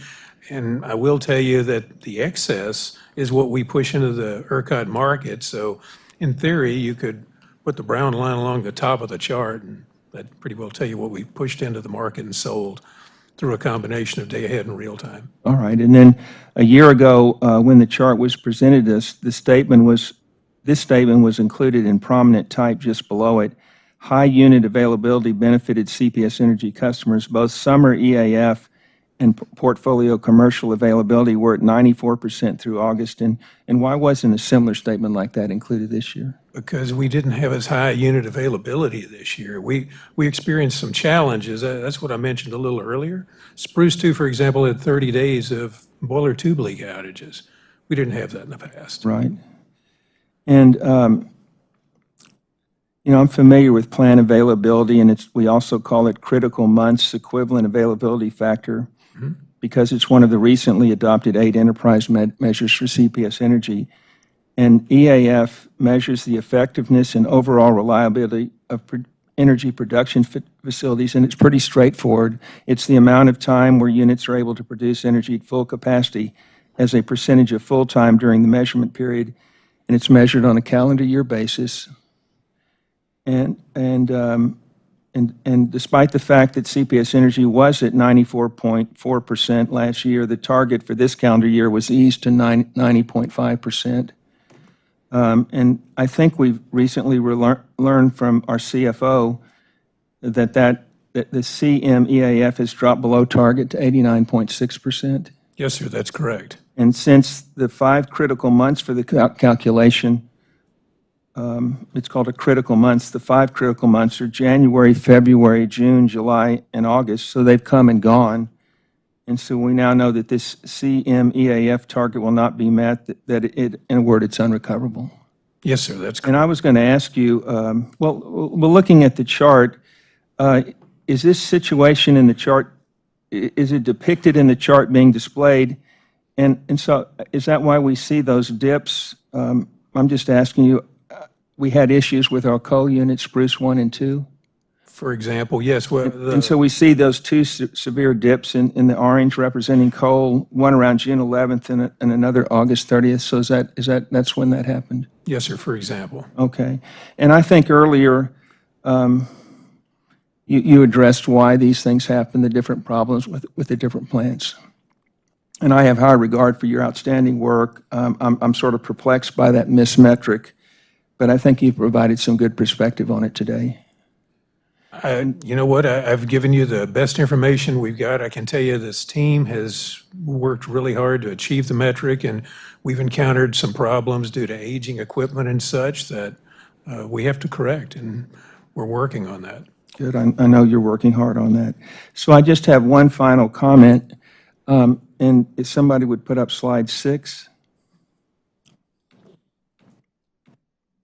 And here's where predictions from 2 versions of the 2024, and do we still have, oh, here he is, 25 Farmer's Almanac are shown.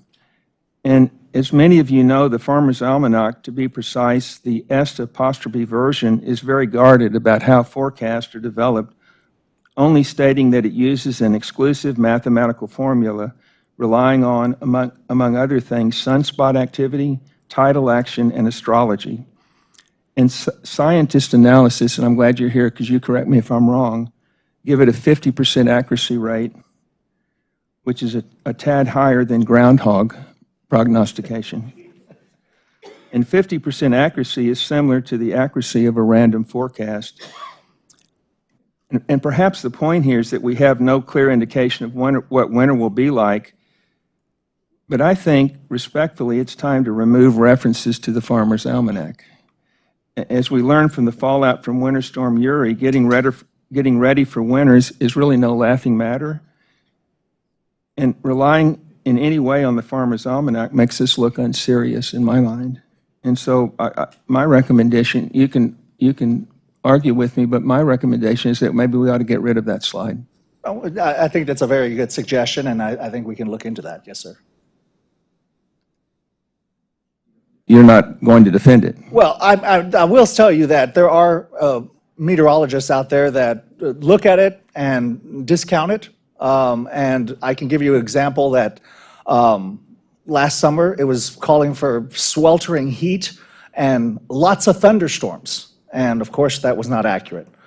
We didn't see thunderstorms. We didn't see, it was a very dry summer for us. As I showed you in the video where we only got 2 inches of rainfall here in San Antonio. So yeah, there's been discussion on maybe these forecasts are not really accurate. And of course, they don't give you any more information on some of those specifics that you mentioned because they consider it proprietary information. So yeah, like I said, I think that's maybe a possibility that we need to look at, maybe not. Brian, sorry for being put in that situation. I think at the end of the day, you gave a significant amount of good context. I think to belittle your presentation just by pointing that out, I mean, I can see where he's coming from, but at the end of the day, I just want to ensure you that you always provide meaningful information, so I want to thank you for that. Sure. So Brian, we will just for the definitely board's consider that perspective, feedback. how many models do you reference when you're giving us daily forecast information? Daily forecast information, I'm looking at almost close to 8 to 9 different forecast models. And I'm looking at various temperatures, and I'm looking at various outputs when it comes to precipitation. So I'm always looking at multiple weather sources when I'm making my forecasts. No, and thank you for your presentation, and we appreciate your input. But you're in agreement, but maybe it's time to move away from the Farmer's Almanac. All right, Yeah. thank you. I mean, than one trustee, so we'll discuss it among ourselves, but thank you very much. Any other feedback, Mr. Steen? No, but if you want to defend the Farmer's Almanac, I'd be interested. I'm in not what you have defending to the say. Farmer's Almanac. What I'm defending, and really, I'm not even defending it, I just don't think it's fair to, again, for all the good work that many of the individuals here put together materials, to put them on the spot and do something like that. That's very disrespectful. You know, it's no big deal. I mean, he gave us really good information. Technically, he's using some really, I mean, first we were criticized for having an intern, and now we're criticizing for having a professional. So what is it? Do we want a professional and be respectful of everybody who presents, or do we want to nitpick? And I think that that statement is just nitpicking. Again, you could have had that conversation off-site. It didn't have to happen in the public. He's doing the best he can, like everybody who presents. So on that note, thank you very much for all the presentations. Dr. Romero. Right now, 53% wind and sun, just for the record. Right at this moment, we're at 53% ERCOT, renewables. So thank you again for, excellent presentation. For those of you who are in the audience, again, preparing for the winter is something we take seriously here at CPS. There's different individuals and groups that are out there working hard to make sure we have a safe winter. And so again, thank you to all of you who are here presenting. It means a lot, including the public input. So I want to again thank everyone. If we can now move to review any action items from today's meeting. Ms. Ramirez, can you please review any action items from today's board meeting? Yes, ma'am. I will start and just let you know that all of the action items that were taken last meeting are closed. I wanted to confirm that the remaining 2, that was a request to determine if the November 16th board comm regarding debt capitalization needed to be updated, that it was confirmed that the debt capitalization ratios that are included in all quarterly updates are updated as of the time that they're sent. So the next quarterly update will include new numbers. And we'll close that item. Also, the request for creation of additional financial analysis on debt trends was determined that we don't need any additional analysis on current debt trends, so that item is closed. And from today's meeting, I have 3 action items. I have the action item from Trustee Steen regarding agenda item number 5 on the consent agenda to include in the minutes objections to the consent agenda process used, and it was that his primary objection was to sub-item D, none of the others. The second action item I noted it for myself, and it was to repost the agenda immediately following the conclusion of this meeting to correct the typographical error, noting that it was charter, not bylaw, was the words. Also note for the public that although it said bylaws, the actual charter was posted for public review prior to the meeting. The final action item I have is from the chair, and it is that in addition to the current updates provided to every trustee via subcommittee meetings on all procurement items, we will now do one-on-one updates to trustees prior to them coming to the board meeting. That's all the action items I have. That's exactly what I said. I think, yeah, I didn't say that. The only thing I said was to note, and I don't, again, it's no big deal for me, but to just note that there is a process that we go through committees. We develop an agenda. The agenda is provided to trustees ahead of time, and then they can always call upon the chair to pull an item. That was it. I just wanted to add clarity to that. Okay, I'll remove the action item to do one-on-one updates on all. And really, my action item was just some basic procurement one-on-one definitions, like not one-on-one, but just like basic education of a procurement evaluations, large business versus small business. I think that that would add clarity. Our procurement Right. policy, Yeah. the board procurement policy. Yes. Ma'am. Sorry about that. I hope that's clear. Thank you, everybody. All righty. On that note, thank you again, Ms. Ramirez. This concludes our meeting. No, at this Oh, time, the sorry, board. sorry, we have executive session. Yeah, the Sorry board's about going that. to recess into executive session to discuss matters that have been duly posted under several provisions of Chapter 551 of the Texas Government Code, including consultation concerning attorney-client matters under Section 551.071, and to deliberate, vote, or take final action on competitive matters under Section 551.086. At the conclusion of executive session, the board will reconvene in open session, continue the meeting. It's 2:46 p.m. going into executive session.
Ms. Ramirez, It could you is, please bring us back from executive session? I don't know if the mics are working. yes, ma'am.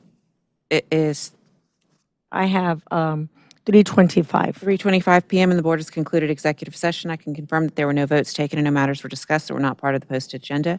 We have a quorum and all members are present. Thank you. Do I have a motion to adjourn the meeting? First by Dr. Mackey. Is there a second? Second by Dr. Romero. Meeting is adjourned. Thank you. I'm going to go ahead and, sorry, it's 5:30 and I want to be respectful of everyone who's joined us this evening. I'm going to go ahead and officially call the meeting to order at 5:30. And this meeting is again to be held, of course, October 28th, 2024 at 5:30. And this is our public input session. On that note, Ms. Natalia Lopez, if you could please proceed with the safety message.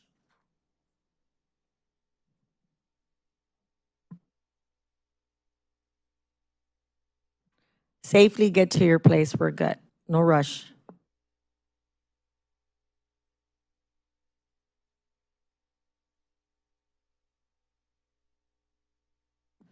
We first want to review the evacuation procedures so that we are prepared to be safe in the event of an emergency. If you hear the fire alarm, follow the instructions announced through the PA system. If asked to evacuate, use the glass door exiting out of the boardroom to the outside. If that door is blocked, use the back door.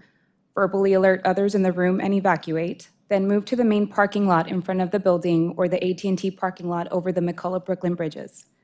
In the event of a situation like this, our security team will be monitoring the situation and will notify the appropriate emergency services and team members.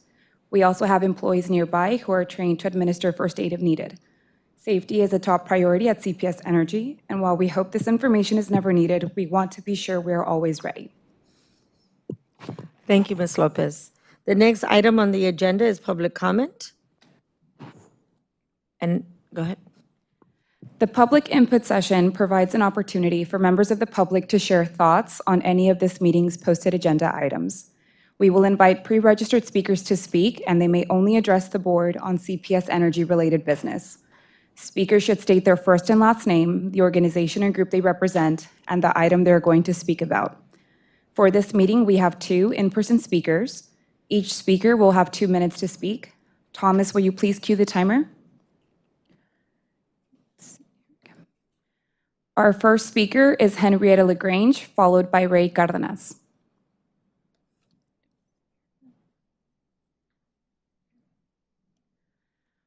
Okay, our last speaker is Ray Cardenas.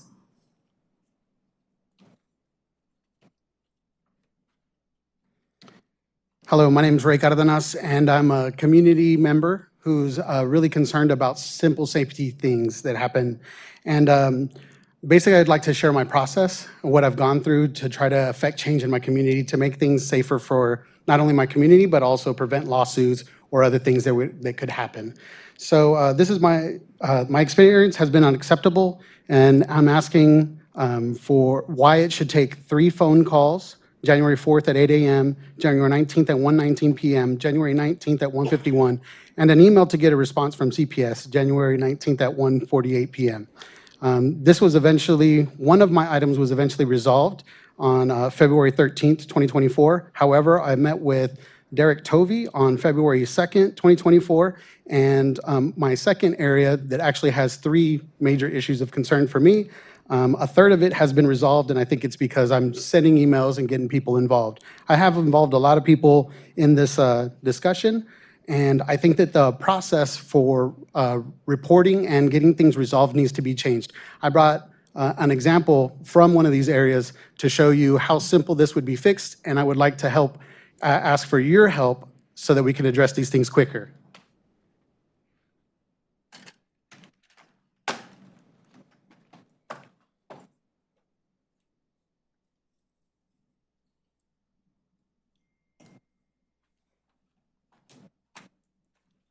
That's all I'm asking for in multiple locations to make it so wires aren't hanging down in front of elementary schools or in our neighborhood. I'm gonna be sending videos of things that I've documented. This process has been very difficult just to do a simple, quick minute fix. Thank you so much.